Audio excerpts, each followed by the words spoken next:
wabarakatuh. Kami dari kelompok 6 Praktikum Robotika. Saya Faizi Karan dengan NIM 22119556. Saya Sanditya dengan NIM 2210953017. Saya Muhammad Ali Musyifa dengan NIM 2210952559. Ini adalah percobaan kami. Baiklah, di sini kami akan menjelaskan materi mengenai modul 4, pertama dari Ihsan. Baiklah, saya akan menjelaskan mengenai robot manipulator. Robot manipulator adalah perangkat mekanis yang terdiri dari serangkaian sambungan dan aktuator yang dirancang untuk memanipulasi objek dengan presisi tinggi. Sering digunakan dalam aplikasi industri seperti otomasi pabrik, pembuatan, dan penanganan material berbahaya. Dengan beberapa derajat kebebasan, manipulator ini mampu melakukan berbagai tugas seperti mengangkat, memutar, dan memindahkan objek.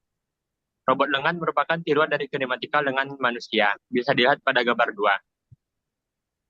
Selanjutnya, yaitu ada bagian robot armada manipulator. Yang pertama ada base, bagian yang menjadi fondasi dan penopang seluruh struktur robot. Basis biasanya ditempatkan pada permukaan yang stabil dan dapat dipasang secara permanen atau bergerak di atas rel. Yang kedua ada link. Link ini segmen atau lengan yang menghubungkan sambungan atau join satu dengan lainnya. Link ini adalah bagian yang bergerak dan membawa efektor mendekati objek yang akan dimanipulasi. Selanjutnya ada join.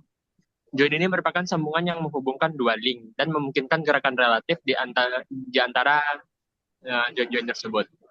Terdapat berbagai jenis join seperti revolute join, prismatic join yang masing-masing memberikan derajat kebebasan berbeda.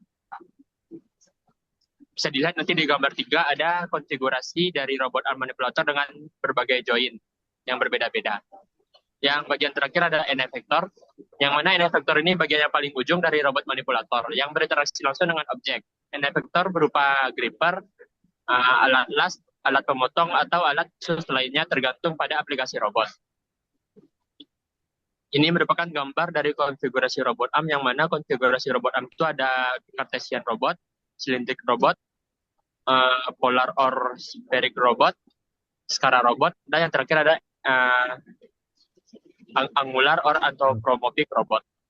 Bagian selanjutnya akan diserahkan kepada Faizi.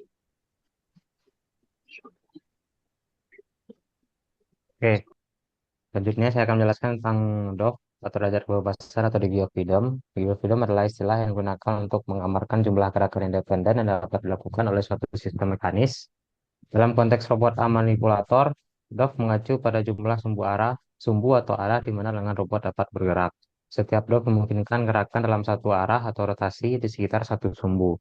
Misalnya pada lengan robot dengan 3 derajat kebebasan, lengan tersebut dapat bergerak naik turun, kiri kanan, dan masuk keluar. Penjelasan DOF pada robot manipulator yang pertama yaitu translasi linear, yaitu gerakan sepanjang sumbu X, Y, atau Z dengan bagian pertama adalah X-axis atau left right, yaitu gerakan horizontal ke kiri dan ke kanan. Yang kedua Y-axis atau forward backward, atau yaitu gerakan horizontal ke depan dan ke belakang. Yang ketiga Z-axis atau up down, yaitu merupakan gerakan vertikal naik dan turun. Yang kedua yaitu rotasi, yaitu gerakan berputar di sekitar sumbu X, Y, atau Z. Yang pertama bagiannya itu roll atau X-axis rotation, yang merupakan rotasi di sekitar sumbu X seperti memutar pergelangan tangan. Yang kedua pitch atau Y-axis rotation, yaitu rotasi di sekitar sumbu Y seperti mengangguk. Yang ketiga yaw atau Z-axis rotation, yaitu rotasi di sekitar sumbu Z seperti menggelengkan kepala.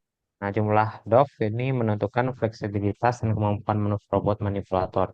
Semakin banyak DOF, semakin banyak DOF, semakin kompleks dan mahal desain serta kontrolnya. Namun juga semakin fleksibel dan serbaguna robot tersebut dalam melakukan tugas-tugas yang kompleks. Selanjutnya saya kembalikan kepada Hanif. Selanjutnya itu kita masuk ke inverse kinematik, yang mana inverse kinematik itu adalah proses menghitung join parameter yang diperlukan untuk menempatkan end effector dari robot manipulator pada posisi dan orientasi yang diinginkan dalam ruang kerja. Untuk perhitungan inverse kinematik dapat dilakukan dengan 3 cara. Yang pertama itu solusi aljabar. Itu diperlukan persamaan yang sangat rumit dalam bentuk matriks. Lalu kedua itu solusi numerik memberikan tebakan awal dari sudut sambungan dan melakukan iterasi untuk meminimalkan kesalahan. Lalu yang terakhir yaitu solusi geometris menggunakan ruang trigonometri berdasarkan geometri lengan robot. Mungkin itu sekian untuk penjelasan materi dari kami. Selanjutnya kami masuk ke percobaan. Baik, kita akan melakukan sebuah percobaan. Untuk percobaan 1, kita akan menggerakkan robot manipulator. Pertama, pastikan semua suplai robot dalam keadaan off. Lalu yang kedua, kita hubungkan mikrokontroller robot pada laptop. Yang ketiga, kita buat listing program yang telah disediakan. Lalu kita upload pada microcontroller. Dan kita akan switch pada robot untuk mengaktifkan robot, mengamati percobaan. Jika tidak sesuai, perbaiki rangkaian. Jika sesuai, maka selesai dan melakukan robot. Nah, pause. Konfigurasikan jika dua di sini adalah X positif, di sini adalah Y negatif. Di sini cara mencari objek, kita buat ukur dari objek terhadap sumbu di sini adalah Y negatif. Kita buat X-nya 20. Kita buat dia tegak lurus. Kita lihat jarak dari base ke jarak dari Y negatifnya berapa. Di sini tadi adalah misalnya di sini adalah 12, tegak lurus 120. Di sini juga kita hitung X positifnya. Di sini kita buat tegak lurus kedua sumbu. Nah, di sini kita lihat jarak dari base ke dari X positif. Di sini adalah misalnya di sini 15 maka 150.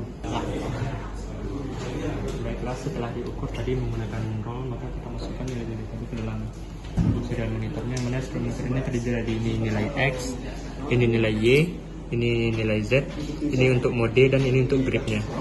Karena yang diukur tadi sudah dapat, kita masukkan ke dalam lalu modenya diubah selain dari mode yang ada pada programnya. Jadi kita buat 77.